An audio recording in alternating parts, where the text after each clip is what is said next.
Okay. So, okay, first of all, just give me a little bit of time just to introduce myself, and that gives you a context on why I choose this topic. Um, Join Cradle, which is an early stage startup funding agency by the Malaysian government, 1st of June. And this is actually the first time that I've joined an organization that's involved in startups. I have been working in corporate prior to Cradle. I've been working in various corporates for over 20 years. So it's quite a big change for me from the corporate and working with an organization that deals with startups. Um, Back in 2015, I started an innovation team at a Malaysian conglomerate, one of the largest Malaysian conglomerate that is in the business of plantation, property, automotive, industrial, healthcare, and retail consumer items. So I headed the innovation team there, and during my tenure at Sandabi, uh, I set up a lot of corporate startup partnership, and I just wanted to share with you on how my experience when I was doing innovation at Sandabi, which is a large corporate, and how I combine that with my experience now. Just to give you a little bit of a context, Cradle has been around for 16 years. We have funded over 1,000 tech startups. One of our successful stories is Grab. So we were one of the early stage funder of Grab in Malaysia. So that's a little bit of my background, and corporate startup partnership. There a lot of benefits to it, a lot of also challenges. When I was at Sandabi, one of the major benefit is the fact that we felt that by partnering with startups, we get to innovate faster, we get to do a lot of things quicker, and in terms of reiteration, it's a lot easier as well compared to if we were to try to innovate within the corporate itself. And plus, the cost of failure is also significantly smaller compared to if, let's say, corporate were to do that innovation themselves. And hence why when I was at Sandabi, I studied a lot of innovation via acquisitions through startups, and I just wanted to share with you some of the things and what we saw now, and especially now at Cradle, I'm also trying to push corporate startup partnership and what some of the things, some of the successful stories that we have seen. So I thought I'll share with you. It's quite short, so I hope I can go that through quite quickly. So just a little bit of a background. 97% startups are interested in corporate partnerships. So almost all the startups that I deal with on a day-to-day basis, they're always trying to ask around how can we partner with corporates, because that's one of the quicker way for a lot of the startups to scale. um, if you deal with one corporate partner, they, especially if it's a large corporate, it gives an opportunity to scale up. 83% of the startups actively try to establish contracts, so i.e., they'll go from one corporate to another. But however, as you can see, only close to half of them manage to get at least one partnership.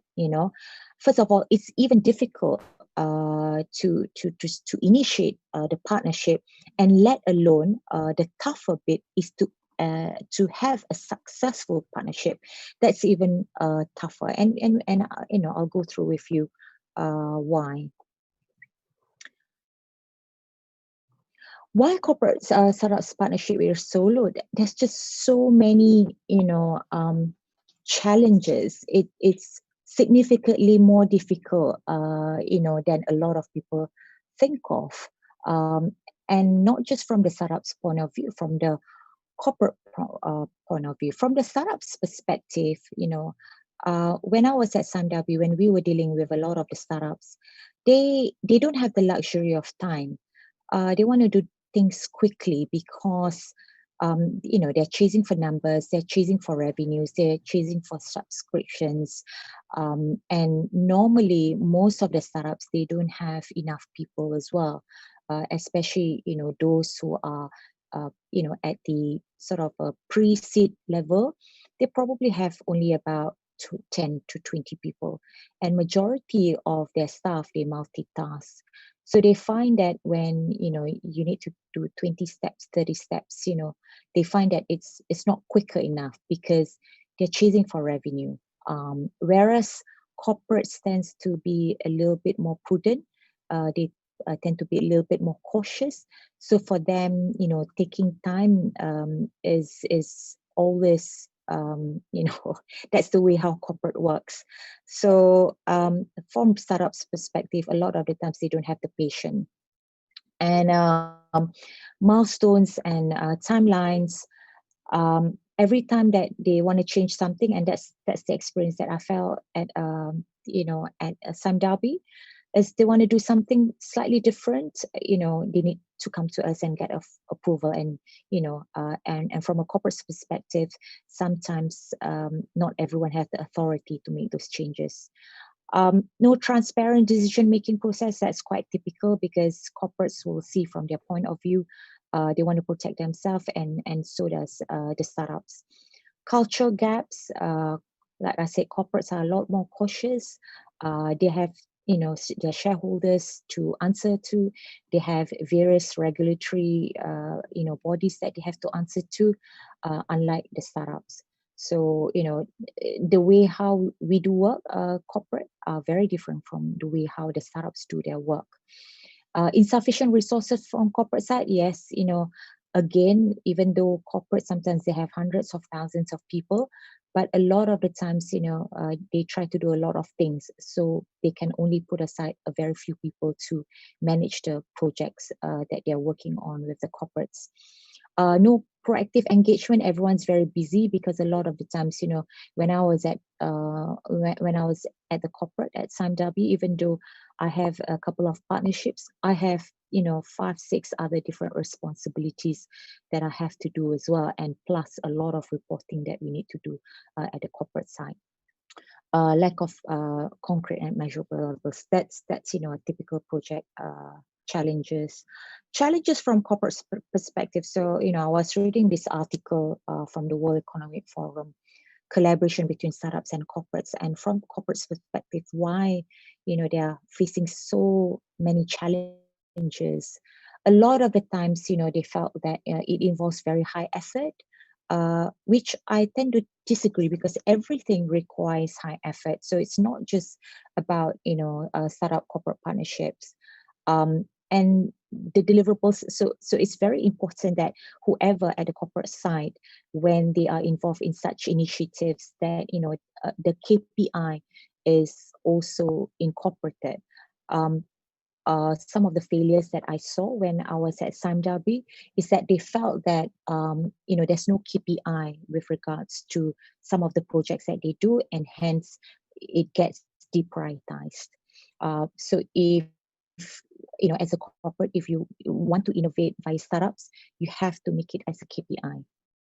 Working and communication styles are very different.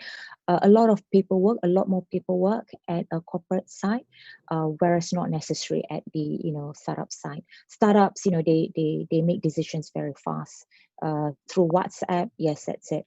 Whereas at corporate level, maybe they need to fill out a number of forms, do papers, go to committees, and etc.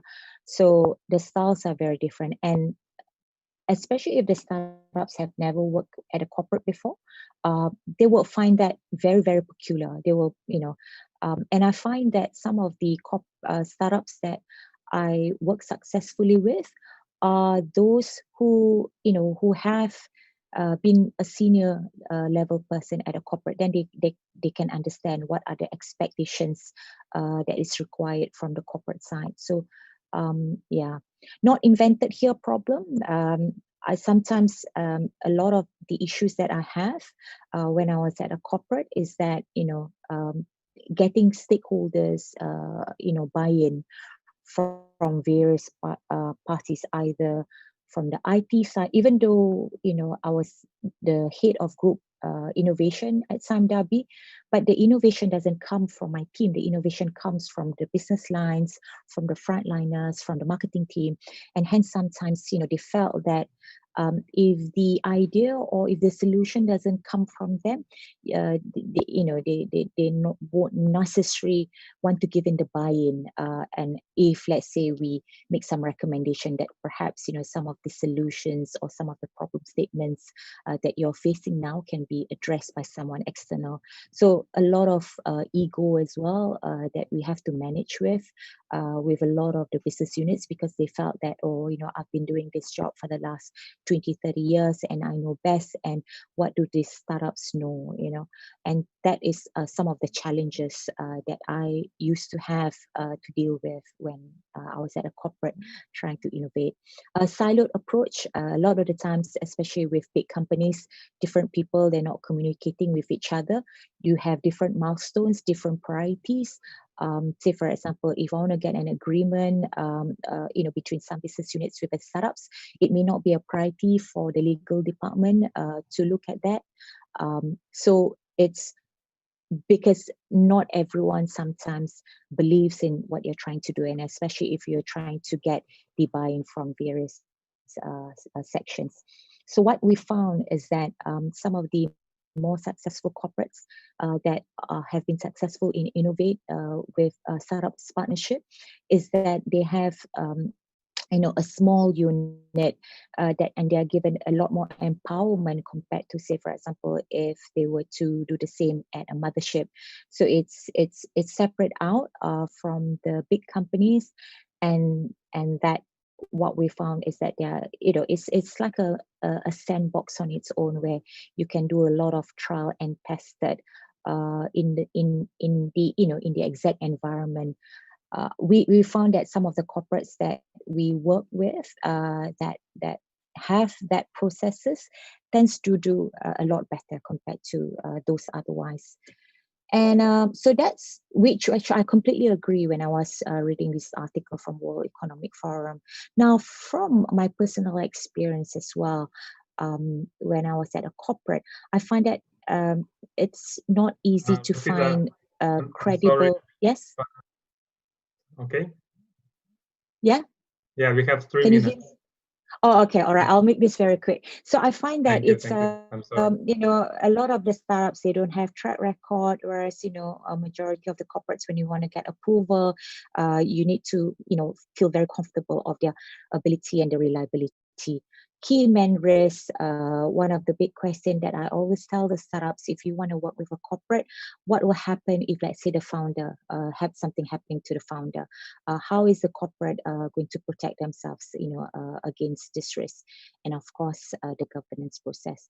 So yeah, I think that is, if that's all the time that I have, I suppose, I'll stop that now for now.